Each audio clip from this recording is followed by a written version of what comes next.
Nel panorama industriale, la logistica e la sicurezza dei sistemi di stoccaggio sono fondamentali.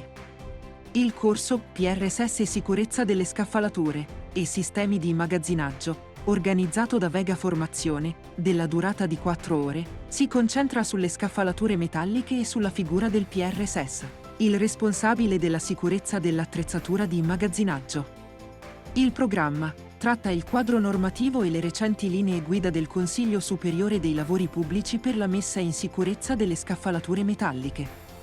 Vengono approfonditi temi centrali come i principali sistemi di stoccaggio e le attrezzature meccaniche di movimentazione. Inoltre, vengono fornite anche competenze pratiche per individuare i danni più comuni, con una ricca galleria fotografica derivante dall'esperienza dei docenti. Il corso è rivolto agli RSPP, agli ASPP, ai tecnici di manutenzione e a tutte le figure coinvolte nella gestione e nella manutenzione delle scaffalature metalliche.